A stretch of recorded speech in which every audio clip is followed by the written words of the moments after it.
Tous, j'espère que vous allez bien cette veille de week-end. Alors, je ne sais pas qui va être en live aujourd'hui. Bonjour, bonjour. Avant ce week-end. Belle journée aujourd'hui pour moi. Ça a été une belle semaine de toute façon. Il y a eu beaucoup de rendez-vous. Là, je termine mes rendez-vous coaching. Et j'avais envie de vous partager un petit sujet.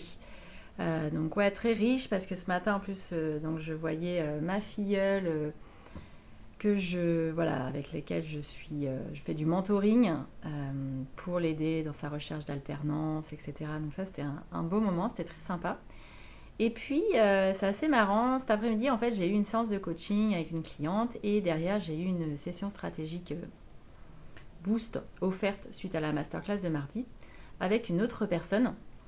Et en fait, ce qui a été assez drôle, donc deux très très belles personnes, et ce qui est assez drôle, c'est qu'en fait, le même sujet, mais vraiment au mot près, est revenu sur la table, c'est-à-dire je n'aime pas les réseaux sociaux. Et du coup, donc ce sont des femmes entrepreneurs, et du coup, comment je communique, comment je me rends visible, parce qu'en fait, l'une me disait les réseaux sociaux, ça m'oppresse, en fait, et la deuxième, je déteste les réseaux sociaux. Et c'est vraiment sorti comme ça. Du coup, c'était vachement intéressant parce que vraiment les deux personnes qui se connaissent pas du tout, etc., m'ont parlé de la même chose aujourd'hui. Donc du coup, je trouve que c'est hyper intéressant et c'est très révélateur effectivement de ce qui peut se passer. Les réseaux sociaux, ça peut être effectivement une forme un peu d'oppression ou d'injonction de je dois être absolument sur les réseaux sociaux pour être visible, pour réussir. Je sais pas comment m'y prendre, ça me paraît être une montagne et puis finalement, j'aime pas ça, j'aime pas, je sais peut-être pas quoi raconter, je sais peut-être pas, est-ce que ce sera pertinent, coucou Claire, est-ce que ce sera pertinent, est-ce que ça me parlera, est-ce que ça intéressera, enfin voilà, on se pose plein de questions et puis vraiment, certaines personnes se disent, bah non en fait c'est pas mon truc. Et ok, c'est ok. Voilà, on n'est pas obligé d'être sur les réseaux sociaux pour développer son business. Personnellement, je trouve ça hyper pratique et j'adore. Je m'éclate parce que j'en ai fait un jeu. Moi, c'est vraiment un jeu pour moi. Ça me permet de pouvoir diffuser au plus grand nombre des messages impactants et donc du coup, je trouve que c'est tellement pratique et tellement simple. Mais je comprends tout à fait qu'on n'aime pas ça spécialement. Moi, à titre personnel, j'y suis pas spécialement parce qu'on y est déjà tellement avec le business qu'effectivement, si je rajoutais tout un côté personnel, même si j'aime bien scroller, voir mes amis, les photos, etc. Voilà, d'ailleurs, j'en profite, je fais un petit coucou à toutes mes copines auteurs qui sont à Palavas-les-Flots ce week-end. Je ne peux pas être là malheureusement pour ce super séminaire auteur, ça sera pour une prochaine fois. En tout cas, je vous embrasse très très très très fort. Je sais que vous avez passé un week-end du tonnerre et que vous allez proposer vos livres merveilleux à plein de monde, donc c'est top. Hop, je referme la parenthèse. Donc oui, donc les réseaux sociaux, on n'est pas obligé d'y être. Ce qui est important en termes de communication, parce que pour autant, si on ne communique pas, si on ne se rend pas visible, clairement, on ne pourra pas attirer les clients à nous, parce que il y a beaucoup de monde, beaucoup de professionnels quel que soit le métier qui existent. Et du coup, les gens, quand ils cherchent aujourd'hui un professionnel sur Google, ils tombent sur des dizaines de propositions. Donc comment se démarquer, comment se différencier? C'est ce que je dis, en fait, c'est choisissez le canal de communication qui vous ressemble, avec lequel vous êtes aligné, avec lequel vous serez en pleine connexion, avec lequel vous aurez envie d'aller, de jouer, de vous faire plaisir. Et pour moi, c'est vraiment le plus important. Je donne toujours plein d'exemples là-dessus, mais il y a des personnes, coucou Marie, il y a des personnes qui ne sont pas sur les réseaux et qui ont une véritable stratégie de référencement de leur site internet, référencement naturel et ou payant. Mais clairement, là, je peux vous dire que c'est énormément de taf et ça peut être très très payant. Hein. Il y a des gens, ils apparaissent numéro 1 sur le moteur de recherche Google. Mais c'est une vraie stratégie de référencement.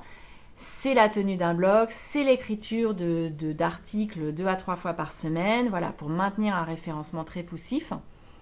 Ça peut être une stratégie. D'autres personnes vont vraiment investir des réseaux professionnels uniquement. Et donc du coup, ils vont être très très très présents. Moi, j'en connais autour de moi des entrepreneurs qui sont dans tous les réseaux professionnels ou alors qui investissent dans un seul réseau. Nous, on voit aujourd'hui Fred, qui est mon conjoint et qui bosse avec moi sur la partie bilan de compétences, il a vraiment investi un réseau professionnel, il y a mis beaucoup de temps, beaucoup d'énergie. Clairement, aujourd'hui, on a les résultats. Il a beaucoup de recommandations par ce réseau-là. Voilà, parce qu'il y a investi du temps toutes les semaines. Donc ça, c'est une autre stratégie. Mais le bouche à oreille, les recommandations, voilà, par contre, effectivement, c'est ce que je dis. Les réseaux professionnels, n'y allez pas juste sans objectif en touriste parce que vous allez perdre votre temps. Même si vous passerez un très bon moment, ça vous apportera rien au niveau business et c'est au détriment de votre vie familiale. Donc pour moi, c'est important que quand vous y alliez, vous mettiez des objectifs de reco, de prise de contact, de transmission de votre carte, de récupérer certaines infos, certaines données ou d'aller parce que vous y allez parce qu'il y a telle personne que vous voulez absolument voir, que vous savez qu'elle sera présente et donc dans ce cas-là, vous vous mettez cet objectif d'aller lui parler.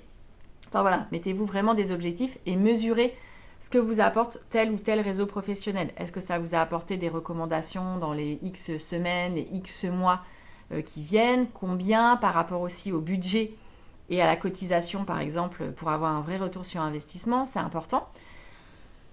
Il y a d'autres façons, d'autres personnes investissent donc uniquement le blog.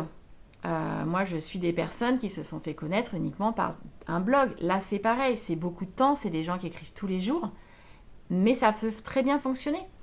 Donc voilà, donc en fait, ce que je veux vous dire, et après, il y a vraiment d'autres stratégies, j'en ai déjà parlé, donc il y a les ateliers que vous pouvez mettre en place, les masterclass que vous pouvez mettre en place, les groupes ou les masterclass où vous pouvez participer en commentant, en vous faisant connaître, avec des commentaires pertinents, en apportant du contenu, en enrichissant la masterclass. Et là, le public, les autres participants vont finir par vous remarquer et vont s'intéresser à vous, vont peut-être vous suivre ou vont entrer en contact avec vous. Il y a plein de façons de faire. Il y a les newsletters, il y a les mailings, etc. Voilà, je pourrais, enfin de toute façon, j'y reviendrai régulièrement. Mais en tout cas, j'aime pas les réseaux sociaux. C'est ok. Après, peut-être essayer de voir tous les avantages que peuvent aussi avoir les réseaux sociaux. Et après, l'idée, c'est de ne pas être sur tous les réseaux sociaux. Surtout pas. Vous choisissez un réseau social et vous vous concentrez dessus. Le réseau social avec lequel vous êtes le plus connecté, le plus aligné, qui vous parle le plus, qui correspond aussi à votre public cible, évidemment. Si vous êtes que sur du B2B, du professionnel, allez sur LinkedIn. Voilà, si vous voulez vraiment impacter en vidéo, développez YouTube. Enfin voilà. Si vous faites vraiment de l'inspirationnel, de la déco, des belles photos, vous pouvez investir Insta. Enfin, voilà, tout dépend de votre public cible et de ce qui vous plaît. Mais en tout cas, ce n'est pas une obligation et je trouve qu'aujourd'hui, il y a une espèce d'injonction de je dois être absolument sur les réseaux sociaux, sinon je ne pourrais rien faire et je ne pourrais pas développer. Or, j'aime pas ça, donc je freine, donc j'y vais qu'à moitié. Donc en fait, je ne développe rien et je suis hyper frustrée. Et pour le moment, c'est pas votre truc, c'est ok. Vous y viendrez peut-être un peu plus tard parce que je vous assure réellement il y a des vrais avantages à y être. Mais dans ce cas-là, investissez à 200% un autre canal de communication. Vous y mettez toute votre énergie pendant par exemple 6 mois, vous testez et surtout vous mesurez. Parce que c'est important voilà, de mesurer. Et ma cliente me disait, ouais, j'en peux plus, ça m'oppresse de regarder, de checker le nombre d'abonnés que j'ai ou que je perds, etc. Ouais, effectivement, alors là, c'est vachement important de se détacher de tout ça parce que sinon, puis ça n'a aucun intérêt en fait. À la rigueur, si vous avez besoin de suivre cet indicateur parce que ça a du sens pour vous, vous le suivez une fois par mois ou vous demandez à quelqu'un d'autre de le faire pour vous. Mais ça n'a pas de sens d'être accroché et de compter, voilà, est-ce que j'ai pris un abonné, est-ce que voilà, qui m'a liké, combien j'ai de likes, etc. Dites-vous bien, moi je suis très présente sur les réseaux, par exemple sur LinkedIn, il y a énormément de gens qui me sollicitent ou des DRH qui me contactent, ils ne likent jamais mes publications, donc en fait ça ne veut rien dire. Ok ? Voilà ce que j'avais envie de vous partager pour aussi un peu se décomplexer par rapport aux réseaux sociaux, il faut que ça reste un plaisir.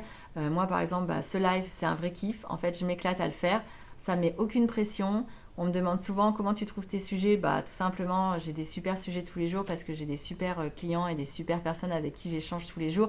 Et du coup, ça me nourrit, c'est facile.